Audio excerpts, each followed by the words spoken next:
Assalamualaikum warahmatullahi wabarakatuh. Halo Sobat Ridha semuanya, balik lagi nih bersama kami dalam channel Remila Story dalam segmen Request Remila Podcast.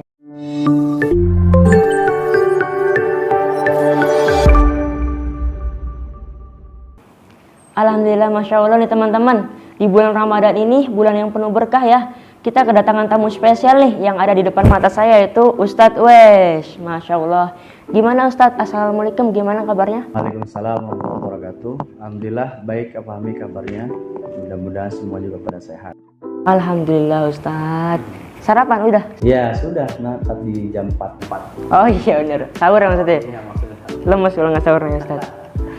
Gimana perjalanan dari rumah ke sini itu tadi? Lumayan ya, trailnya lumayan jauh, jarak tempuh cuma lumayan jauh. Cuman karena pagi hari bisa ditempuh dengan cepat lah gitu ya, tidak ada hambatan gitu di jalan, alhamdulillah. Nggak macet juga sih tadi kayaknya ya? Juga hari Minggu juga. Oh iya bener, hari Minggu, hari libur kerja. Ya alhamdulillah banget nih Ustadz. Ini saya dengar-dengar dari punya Ustadz, saya baca, nah di mana Ustadz itu ternyata lulusan Al-Azhar ya di Mesir. Ya. Jurusan hadis, benar Ustadz? Betul. Jadi di sana berangkat tahun 2009 akhir, kemudian selesai 2013 ngambil jurusan Usuluddin, kemudian ngambil jurusannya hadis. Jadi fakultas Usuluddin ngambil jurusan hadis. Karena Usuluddin itu ada 4, ada tafsir, hadis, dakwah, dan filsafat. Saya ngambil hadis karena memang orang tua itu lebih banyak jalur tafsir. Untuk mengimbangi itu saya ngambil hadis, gitu. Dan baru penjurusan itu di semester 5 dan sampai semester 8. Alhamdulillah. Allah. Berarti ini udah lulus ya? Berarti? Udah, alhamdulillah 2013 sudah selesai. Hanya saja di Al-Azhar itu tidak ada wisuda pada umumnya seperti kampus-kampus Indonesia. Jadi yang mengadakan hanya Kedutaan Besar Republik Indonesia saja. Dari kampus Al-Azhar sendiri tidak mewisudakan, gitu ya. Jadi hanya seremonial belaka dari Kedutaan Besar Republik Indonesia. Dan juga dari kawan-kawan yang ingin mengabadikan momen kelulusan mereka itu saja. Kalau dari kampus tidak mengadakan itu, lulus aja gitu. Beda di Indonesia. Kalau di Indonesia itu ya lebih wah gitu ya, ketika wisuda dihadiri orang tua, dari ini kita nggak ada, lulus saja gitu. Nah itu bedanya kita dan di sana. Nih Ustadz, tadi bedanya sama Indonesia kan ya?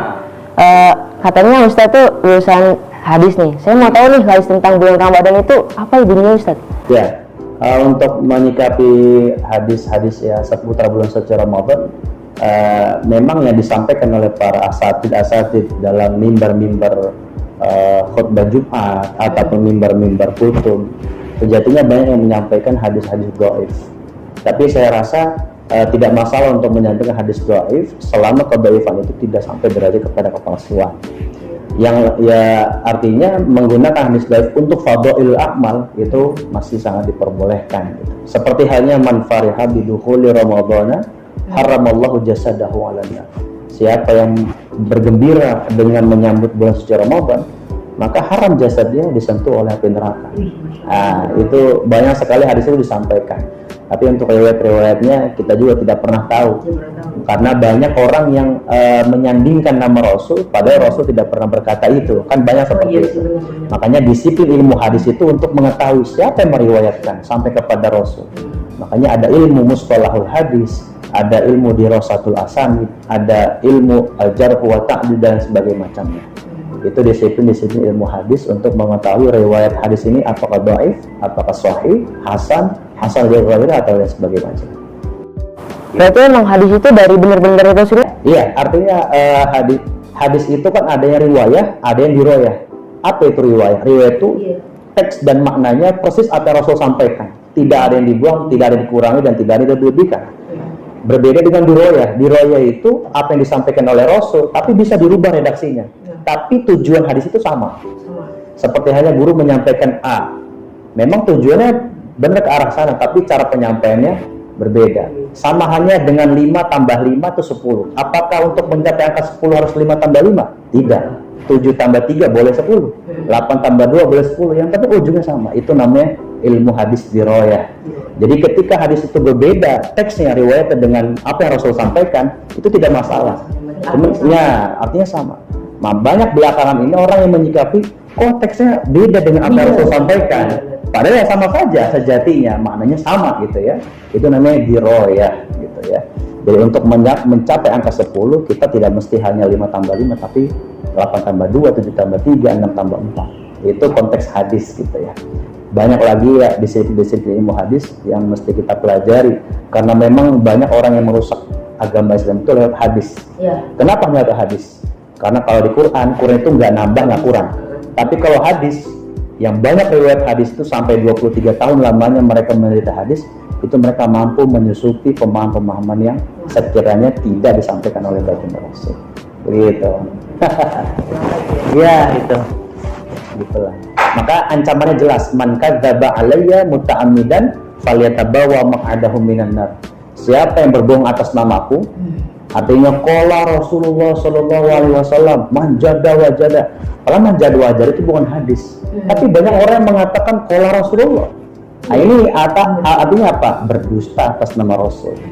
Jangan sampai kita untuk diapresiasi banyak orang, kita menempelkan nama Rasul, itu jangan sampai. Itu falyatabawa maq'adahu minan nar. Orang yang dikit-dikit membawa nama Rasul, kalau Rasul nggak pernah berucap, itu bisa juga akan ditempatkan di dalam api neraka. Pernah ke neraka Pak? Ya, belum.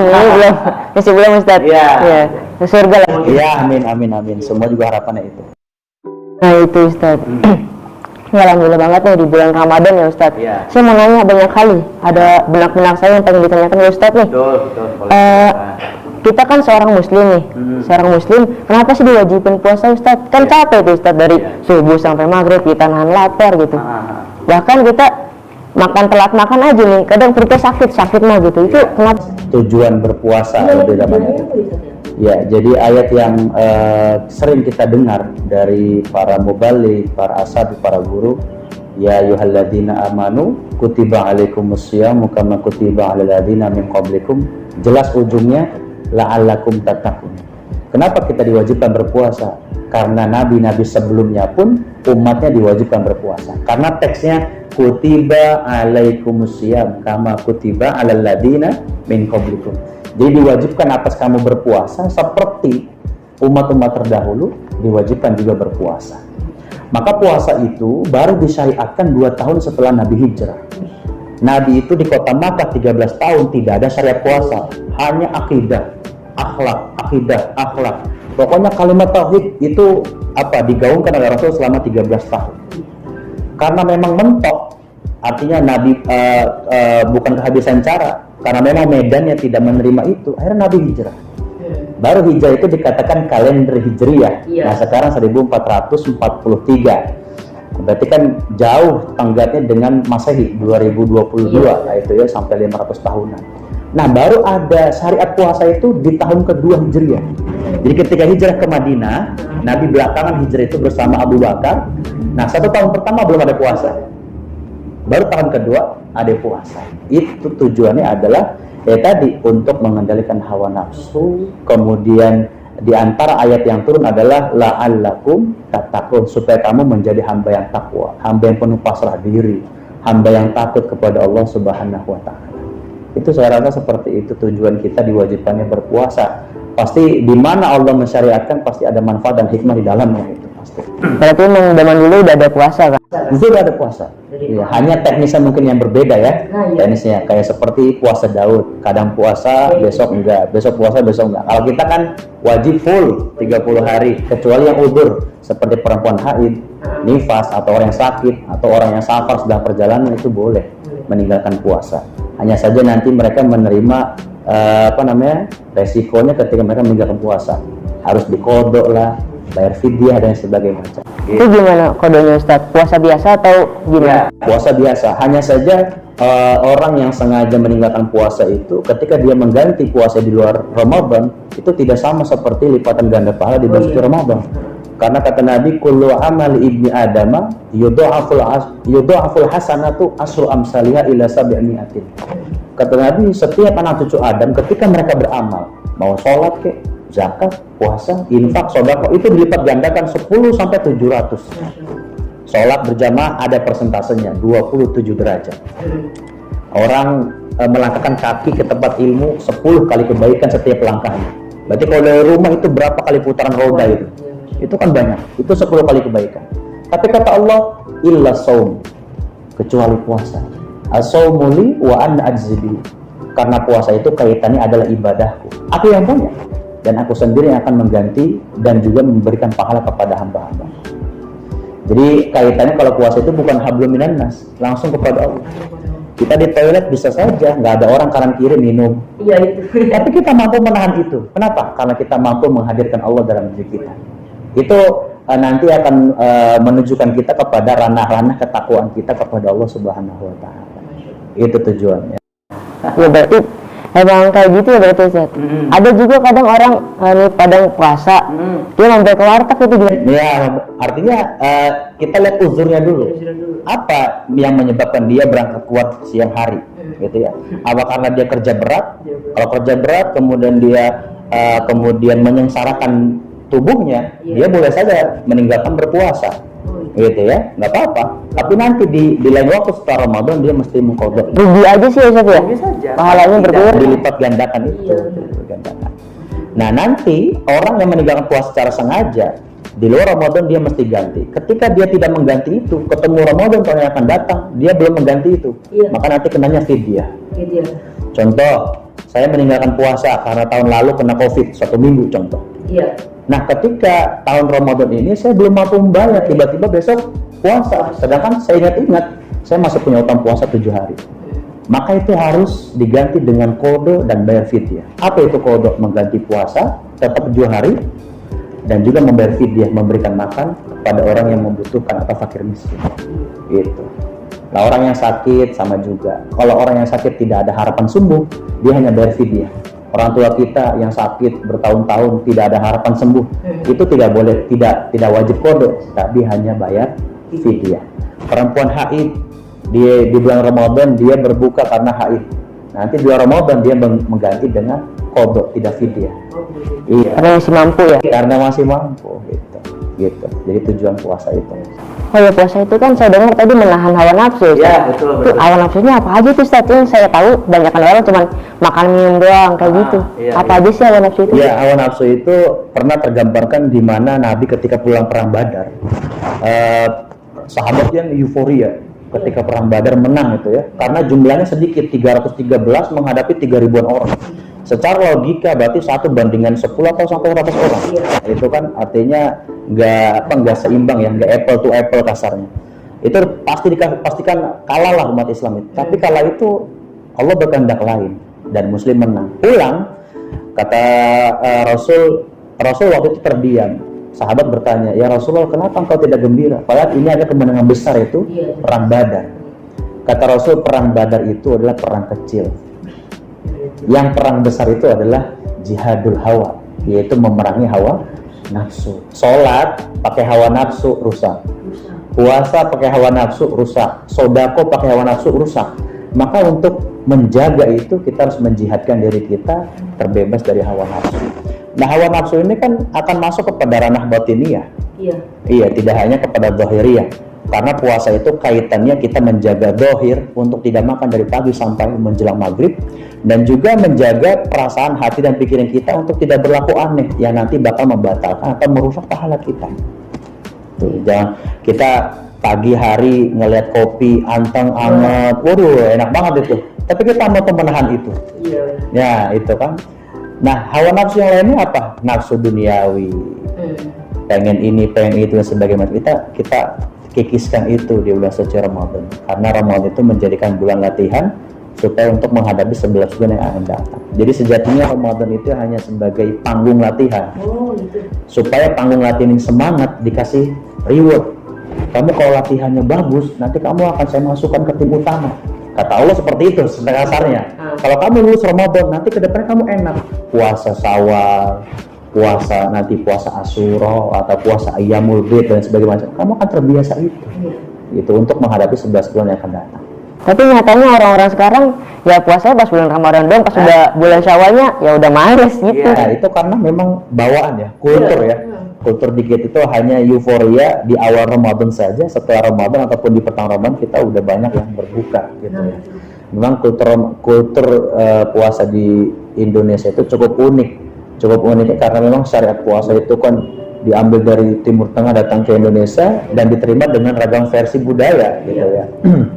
Ya itu kita harus maklum itu karena memang orang berpuasa hanya pada bulan suci Ramadan. Padahal intinya itu adalah kita mampu mengaplikasikan ibadah Ramadan di luar bulan Ramadan.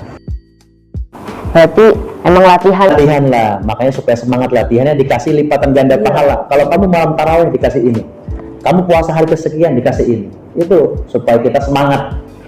Ada yang lebih spesial lagi katanya malam Lailatul Qadar itu gimana Ustaz? Iya, kan Lailatul Qadar itu khairum min alfi syahrin. Jadi Lailatul Qadar itu kan lebih baik daripada 1000 malam.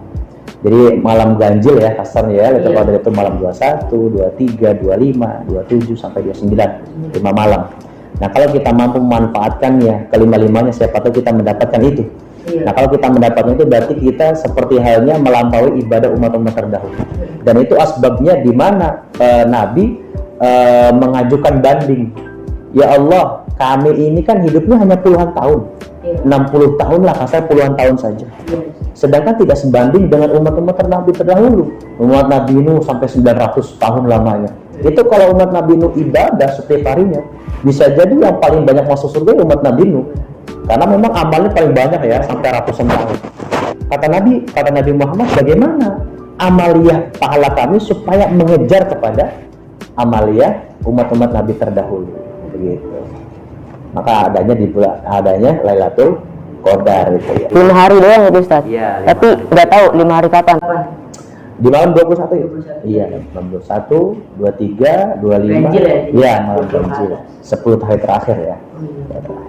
Itu istimewa banget ya katanya malam lebih baik dari 1000 bulan. Benar. Nah, ini 1000 bulan, makanya ada lagunya kan. Iya, itu 1000 bulan. Berarti nyata itu. Iya, betul. Baik lagi nih Ustaz ke bulan Ramadan itu tadi mengenai hawa nafsu tuh.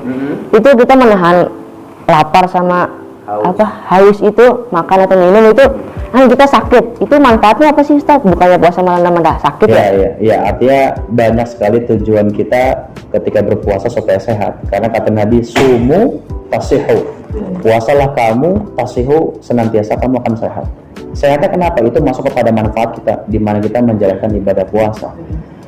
11 bulan kemarin itu usus kita tuh nggak berhenti, udah kayak mesin. Nah, mesin juga harus ada istirahatnya.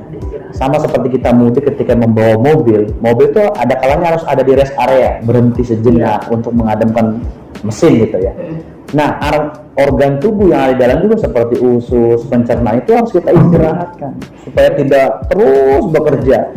Nah, itu manfaatnya tadi untuk merefleksikan organ-organ tubuh, menetralisir supaya supaya lemak itu berkurang gitu ya, dan juga ya menetralisir diabetes supaya kita tidak tidak candu kepada makan-makan yang manis di siang hari segala macamnya.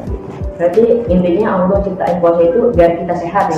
Sehat, biar sehat supaya ada waktu di mana kita menjaga untuk tidak makan dan minum secara sembarang, dan di mana kita boleh memakan makanan dan minuman pada waktunya. Oh iya benar-benar.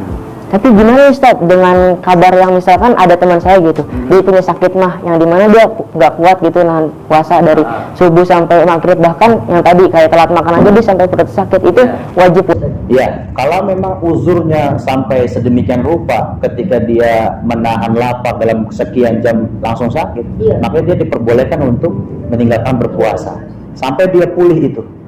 Sampai dia pulih, kemudian dia ganti di luar bulan suci Ramadan. Tapi tetap harus kita ikhtiarkan. Ikhtiarnya apa? Kita datang dan konsultasi kepada dokter. Jadi tidak cukup kalau kita sakit hanya berdoa kepada Allah minta sembuh, tapi dia nggak berobat. Gitu. Jadi berobat. Jadi juga orang kalau berobat tetap harus didukung dengan doa.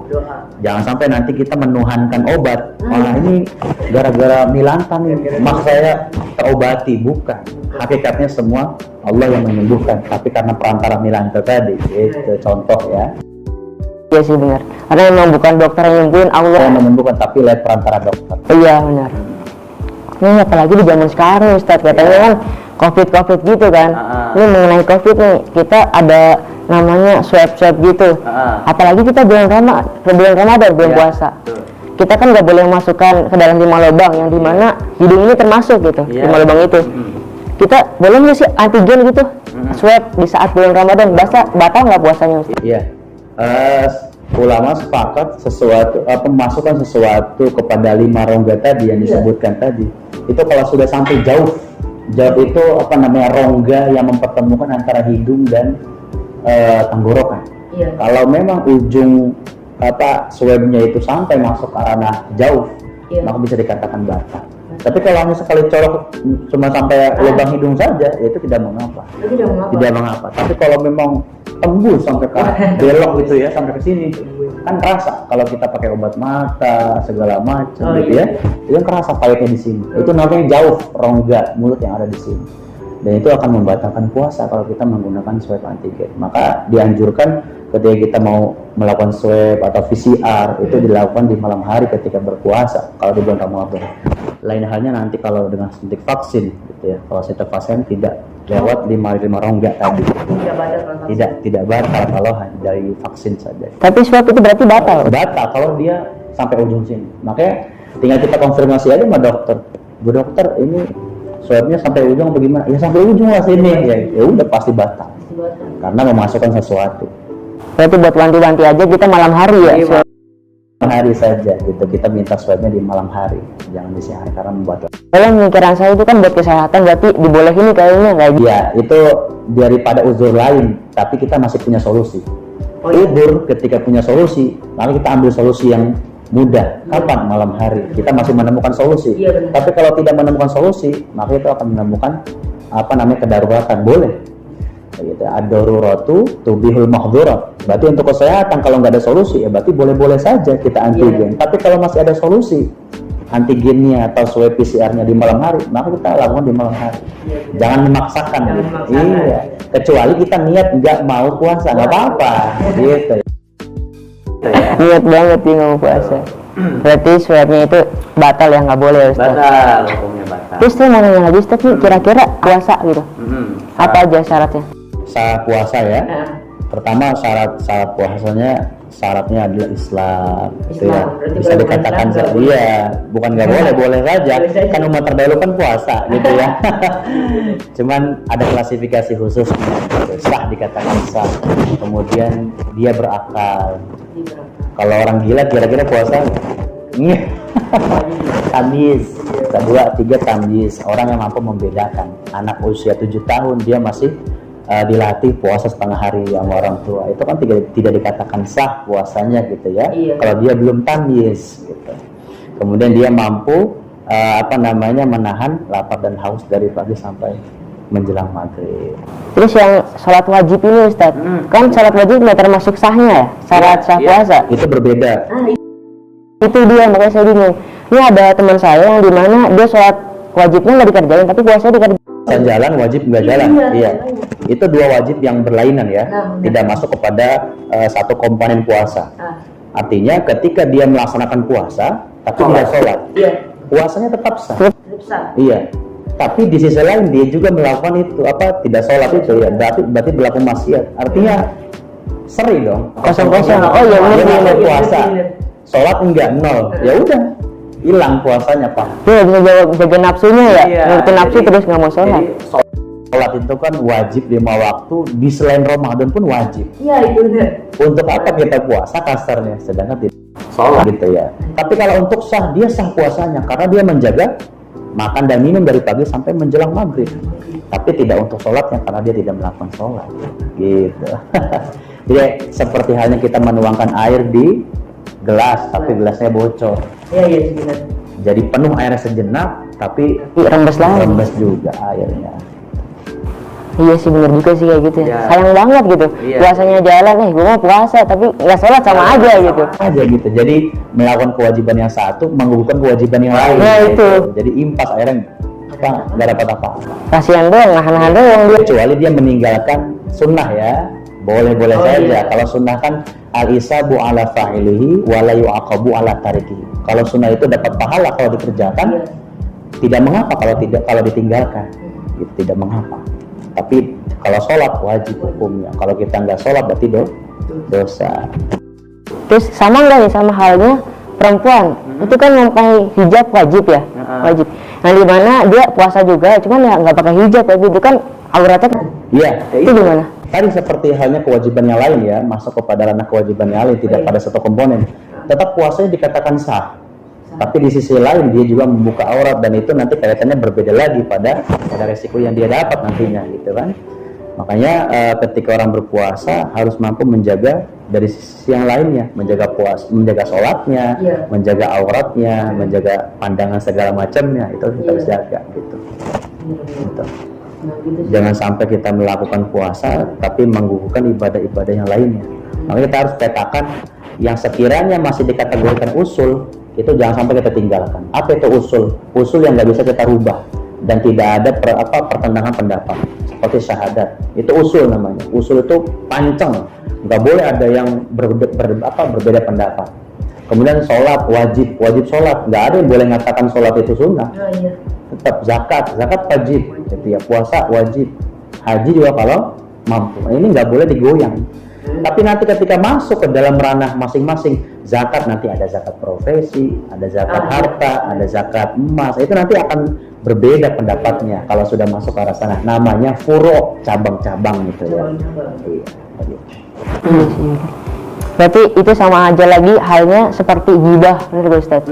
Itu ghibah bulan Ramadan itu sama aja ya berarti ya? Nah, kalau ghibah itu kan tidak masuk kepada usul. Iya. Karena dia kelakuan keseharian, tindak perilaku dia. Nah, ghibah ini bagaimana cara menyikapinya? Kata Rasul, yuftirna, orang yang berpuasa itu akan menggugurkan pahalanya dengan diantaranya adalah ghibah. Puasanya sah dari subuh sampai menjelang maghrib, puasanya sah, tapi pahala puasanya tidak didapati. Maka kata Rasul, kam min so'imin laisa lahu min siyamihi illa ju'i wal atus. Berapa banyak umat Nabi nanti itu dapat puasanya cuma lapar dan haus, karena tingkah laku dia dari pagi sampai sore. Nah, sore menjelang berbuka apa, misal buka puasa bersama lah, kongko bareng, reunian, tapi menjelang berbuka dia ngomongin orang. Nah itu dia. Akhirnya kan di detik-detik injury time dia malah menggugurkan pahala puasanya. Kalau puasanya sah-sah saja, iya kan, gitu. Di kafe mau di mana itu sah saja puasanya, tapi tidak dengan pahalanya. Sayang banget ya. Iya, kadang ibu gitu sih, maksudnya sambil beli sayur gitu, sambil ngerumpi kayak gitu. Dia nggak sadar kalau lagi ghibah ya. Nah itu, makanya di zaman sekarang kita lebih enaknya udah tutup mulut, diam. Tapi yang lebih uniknya lagi, kita udah diam mulut dengan masker lah apa, diam di rumah. Tapi jari kita nih, Itu dia. itu kan era digital ya. Benar. Bagaimana kalau kaitannya lisan kita tertutup, tidak bicara dan ngomongin orang lain, tapi kita masih hasut lewat jari jemari, komentar yang nggak baik, merendahkan orang, menggibahi orang, tapi tangan Iya, ya. bener. Sedangkan tangan nggak masuk kepada ranah hadis gitu kasarnya. Itu juga masuk. Karena gerakan tangan itu diawali dari niat, dari hati mau menggibahi orang, tetap nanti gugur puasanya. Makanya udah amannya puasa itu silent majority ya gitu di rumah. Gitu, kuotanya kita matikan, kita tadarus Quran yang banyak, sholawat yang banyak dan sebagainya macam. Itu saja. Nah, dia nggak sadar padahal kita di akhirat nanti itu kan tangan berbicara ya. Iya, betul. Al-yauma nakhtimu ala afwahihim wa tukallimuna aydihim wa tashhadu arjuluhum bima kanu yaksibun. Itu kan di surat Yasin. Pada hari nanti nakhtimu, kami akan menutup, mengunci afwahihim, lisan-lisan kalian, mulut-mulut kalian dikunci, itu ditutup sama Allah. Wa tukallimuna aydihim, dan nanti yang akan berbicara adalah tangan. Ini tangan kita ini lebih banyak megang HP atau megang Quran? Iya kan? Lebih banyak update status apa muter tasbih kan gitu. Wa tashhadu arjuluhum, ini kaki akan bersaksi. Tangan memang bawa kitab, tangan memang bawa buku pelajaran, tapi kaki nggak bisa membohongi. Nanti kata kaki bohong, tangannya doang bawa buku, bawa Quran, tapi kakinya berangkatnya kemana? Ke barbar. Nah itu kan untuk memanipulasi umat. Masya Allah bawa Quran, tapi dia belok ke barbar gitu. Untuk apa? Memanipulasi orang supaya tidak dikategorikan orang maksiat. Nanti pas sudah masuk barbar, Quran dimasukin ke tas. Nah itu kan apa? Wa tashhadu arjuluhum, ini kalian bersaksi bima kanu yaksibun, sesuai dengan apa yang dia kerjakan. Gitu. Paham ya? Iya itu. Akhirat emang selama-lamanya ya Ustaz. Ya, itu walidina fiha abada radhiyallahu anhum wa radu an dzalika liman khasyiya rabbah. Kita kalau udah masuk surga abadin abidin, gak ada masa tenggat waktu expirednya. Itu selamanya lah, kita sampai bosan apa gimana kali nanti ya. Allah alam gitu ya. Yang mudah-mudahan kita termasuk ahli surganya Allah Subhanahu wa taala. Amin. Ini Masya Allah. Iya. Ustaz, ada lagi nih Ustaz. Ini mengenai puasa lagi. Iya. Itu yang tadi saya pernah bilang tadi, yang 5 lubang itu Ustaz. Kan kita ada mulut nih, yang dimana mulut ini kadang kita berkumur-kumur saat wudhu. Dan wudhu itu ya sunnah lah. Sunnah buat dalam wudhu ya kan. Itu misalkan kita wudhu terus kita nggak ada niatan buat minum air itu Ustaz. Kita udah buang 3 kali air itu, namun kan masih ada serat-serat air yang dingin-dinginnya. Itu minum itu ya, jadi ketika kita wudhu, baiknya kita menghindari sesuatu yang bakal membatalkan puasa. Seperti halnya kita kumur-kumur secara berlebihan, kumur-kumur berkali-kali gitu ya, untuk menyegarkan mulut di siang hari misal. Itu kita hindari itu, karena memang kumur-kumur itu hanya bagian dari sunnah, sedangkan kita sedang melakukan wajib, yaitu puasa. Jadi jangan sampai kita menimpah ke puasa wajib dengan ibadah sunnah seperti kumur-kumur. Tapi kalau mau kumur-kumur silahkan. Lalu bagaimana dengan sisa-sisa air? Selagi dia tidak ada niatan, tidak mengapa. Kecuali dia nyimpen, nanti masuk masjid telan. Nah itu beda lagi. Itu niat namanya ya. Beda dengan tidak niat. Kalau dia udah semaksimal mungkin membuang air liurnya ketika setelah wudhu sambil doa kepada Allah. Setelah wudhu dia maksimalin keluarin air yang sisa ini. Kemudian ketika sholat seolah masih ada yang adem-adem di sela-sela gigi. Nah kita mau keluarkan itu kan membatalkan sholat. Itu tidak mengapa kalau tidak ada niatan. Iya benar. Iya, jadi niat dan tidak disengaja gitu ya. Kecuali kayak misal Kak Fahmi sholat ngumpulin air liur, kemudian diminum gitu untuk menghilangkan dahaga, itu batal karena niat. Niat banget itu. Tapi kita ludah nggak apa-apa, nggak apa-apa. Kita kasusnya gini misalkan, ada orang aneh misalkan, dia nelen ludah katanya boleh, ya udah dia simpan ludahnya itu dalam gelas tuh, habis itu diminum. Boleh nggak? Wah itu parah sekali itu, jorok itu. Kita aja berarti kalau kayak gitu udah keluar dari mulut nggak boleh ya? Nggak boleh. Namanya kalau seperti itu niat sekali ya. Jus air liur namanya kalau begitu. Kita nelen air ludah aja ibaratnya sedikit rada risih ya, karena kita kan sedang bau mulut berpuasa. Terlebih kalau sampai dikumpulkan seperti itu, naudzubillah. Jangan. Tapi bau mulut tadi itu katanya ya, famus shaimi khairun min rihil miski. Jadi baunya mulut orang berpuasa itu jauh lebih baik daripada wanginya misik. Tapi bukan berarti kalau baunya aja lebih baik daripada misik berarti diwangiin aja biar sekalian jauh lebih baik lagi. Enggak, kita harus tetap menahan itu. Makanya orang ketika berpuasa masih dikatakan boleh untuk sikat gigi, itu jangan sampai lewat sampai waktu duha jam 10 atau sampai dohor. Tapi kalau lewat dohor masih sikat gigi, itu nanti jatuhnya makruh. Iya, kalau kita misal setelah sahur tertidur gitu, bangun setengah 6 sholat subuh, kemudian kita baru sikat gigi, tidak membatalkan puasa. Yang menjadikan kemakruhan puasa itu kalau kita sikat giginya niat. Subuh menjelang subuh kita sikat gigi, dohornya sikat gigi lagi, itu niat menyegarkan mulut. Itu nanti jatuhnya makruh. Sekalipun odol yang nggak ditelan ya. Tapi kita seger mulutnya, itu makruh nanti jatuhnya. sikat gigi nggak sekalian gitu. Iya, kan ada sikat gigi siwak gitu ya. Nanti besok ada sikat gigi orange, sikat gigi strawberry, enak kan? Jadi nggak usah ditelan, nggak usah dibuang, ditelan aja udah seperti makan buah, naudzubillah. Sama ada yang tadi kesiangan Ustadz. Ada teman saya nih, dia kesiangan bangun sholat subuh, bangun sahur misalkan. Betul. Bangun sahur di sholat subuh, jadi dia nggak sahur. Itu sahurnya setelah sholat subuh boleh nggak sih Ustadz? Karena dia kesiangan. Iya. Faktor kesalahan itu berarti resiko diri sendiri ya, karena tidak mendisiplinkan diri untuk bangun di waktu sahur. Maka yang dia dapat konsekuensinya adalah tidak boleh sahur. Tidak boleh sahur. Tapi dia masih wajib puasa. Yang penting dia jangan makan ketika subuh. Jadi ketika udah azan subuh, antara azan subuh dan qomat dia buru-buru makan mie gitu supaya terisi perutnya, itu tidak dikatakan berpuasa.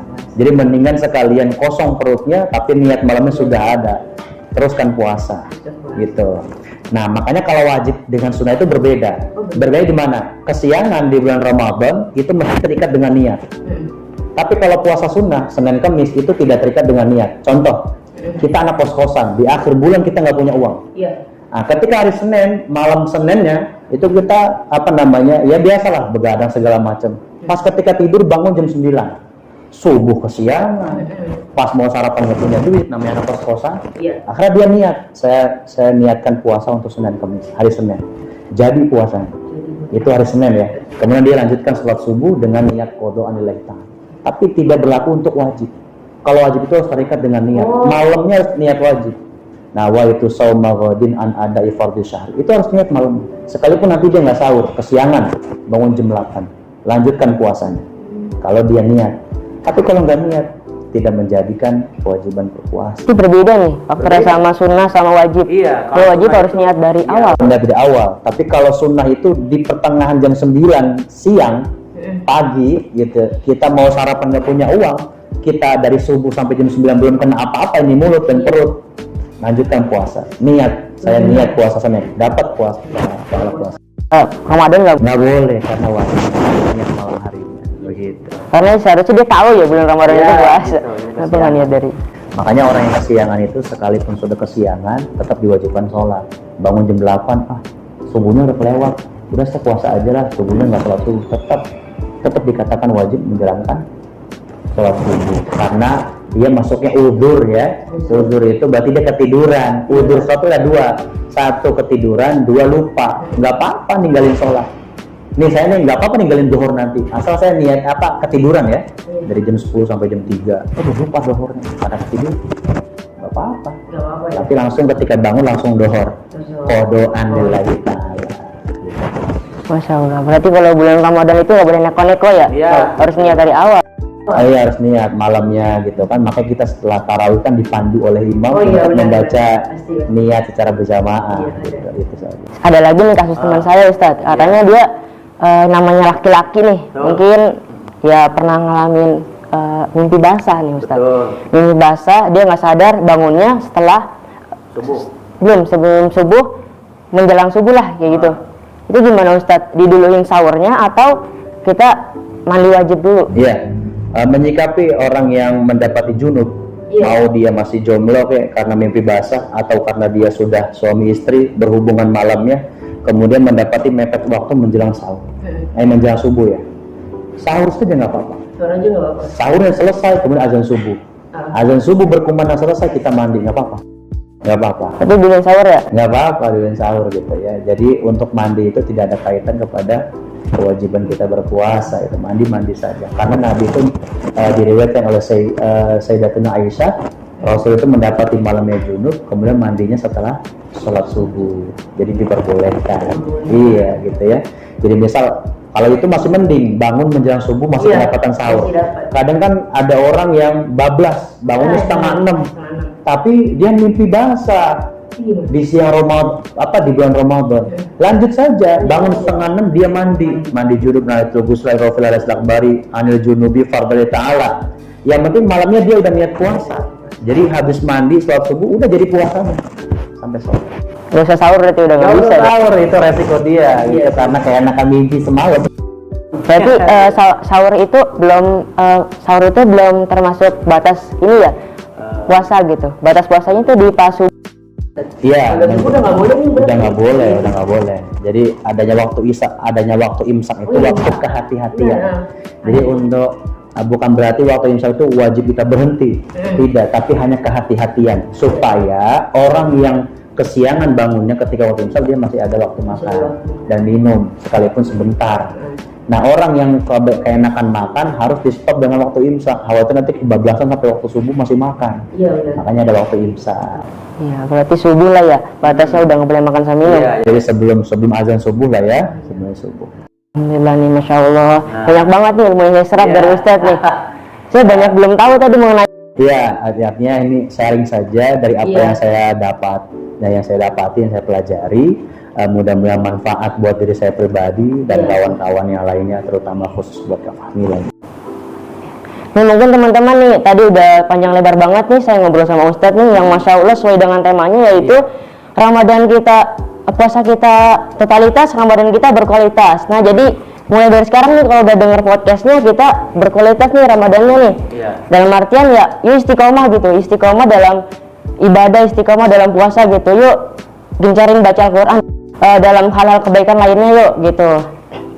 Sekiranya itu aja sih yang dapat saya sampaikan. Mungkin dari Ustadznya ada pesan-pesan untuk penonton di rumah. Harapannya untuk kita semua ini sebagai momentum kebaikan di bulan suci Ramadan, karena memang wasiat itu tidak hanya untuk diri pribadi tapi wasiat untuk yang lain. Maka wasiat ini disampaikan untuk pribadi saya pribadi dan kawan-kawan. Mari sama-sama kita perbaiki nilai-nilai sisi-sisi ketakwaan kita di bulan suci Ramadan, mumpung sekiranya kita masih diberikan usia panjang, sehat, panjang umur. Karena kalau udah sehat dipakai ibadah enak, dipakai puasa enak, dipakai sholat enak. Tapi kalau udah sakit, sekolah susah, mau berangkat kuliah susah, ibadah nggak enak, pasti meringit-ringit untuk pengen sehat. Sama seperti orang banyak duit tapi nggak sehat, habis uangnya dipakai untuk berobat. Yang penting niatnya kita dapat sehat, dipakai untuk ibadah. Itu yang pertama. Kemudian harapannya yang kedua, supaya kita memaksimalkan di sisa-sisa bulan suci Ramadan ini. Udah masuk hari ke-15 kita berpuasa, nisfu Ramadan. Maka di nisfu yang terakhir, mudah-mudahan kita masih diberikan sehat panjang umur untuk bisa mengkhatamkan Al-Quran. Karena kalau kita lihat riwayat-riwayat imam-imam terdahulu, banyak yang mengkhatamkan Al-Quran dalam satu bulan Ramadan itu sampai 60 kali. Imam Syafi'i itu sehari bisa 2 kali khatam Al-Quran ya, bukan khatam 1 juz. Kalau kita kan hanya ada program one day one juz, itu saking malasnya kita, 1 hari 1 juz. Nah Imam Syafi'i itu sehari bisa 2 kali khatam. Jadi mudah-mudahan kita ditinggal bulan Ramadan kita termasuk ahli Al-Quran. Pertama sehat, 2 bisa menghatamkan Al-Quran. Yang ketiga, selepas bulan suci Ramadan kita mampu menjaga nilai-nilai sisi-sisi positif kebaikan kita di bulan Ramadan untuk kita bawa nanti di luar bulan Ramadan. Apa itu? Seperti halnya kita lakukan sholat sunnah malam di bulan Ramadan, kita ganti sholat sunnah malam di luar bulan Ramadan. Kita bisa puasa di bulan Ramadan, masanya kita nggak bisa puasa di Senin Kemis. Kita bisa bangun di sepertiga malam setengah 4 karena sahur. Kenapa kita nggak bisa bangun sepertiga malam di luar bulan Ramadan? Kita bisa sedekah di bulan Ramadan, berbagi takjil. Kenapa kita nggak bisa berbagi di selain bulan Ramadan? Maka ini momentum untuk meningkatkan keimanan dan ketakwaan kita kepada Allah Subhanahu wa Ta'ala. Itu saja yang bisa saya ketengahkan, mudah-mudahan ada manfaatnya. Amin. Alhamdulillah banget Ustadz. Terima kasih banyak ya Ustadz. Udah nyempetin waktu buat hadir di sini nih. Iya, terima kasih saya juga bisa diajak silaturahim. Saya ucapkan terima kasih banyak. Ini pengalaman saya pertama kali saya pulang dari Mesir 2013 sampai 2022. Ini pengalaman saya pertama kali ya di interview lah, masuk podcast dan rekaman segala ini. Mudah-mudahan kedepannya ini menjadi pelajaran berharga buat saya untuk meniti penyebaran dakwah itu tidak hanya di majelis saja, tapi di ruang-ruang seminar segala macam itu harus kita sesuaikan gitu. Terima kasih Kak Fahmi dan sebagainya kawan-kawan. Alhamdulillah telah berakhirnya podcast pada hari ini. Untuk teman-teman jangan lupa ya follow media sosialnya kita yaitu @remila_official dan untuk TikToknya @remila1976. Ada juga yang terakhir yaitu YouTube-nya Remila nih, Remila Story. Jangan lupa ya teman-teman untuk subscribe dan nyalakan loncengnya. Sekian dari saya, wassalamualaikum warahmatullahi wabarakatuh.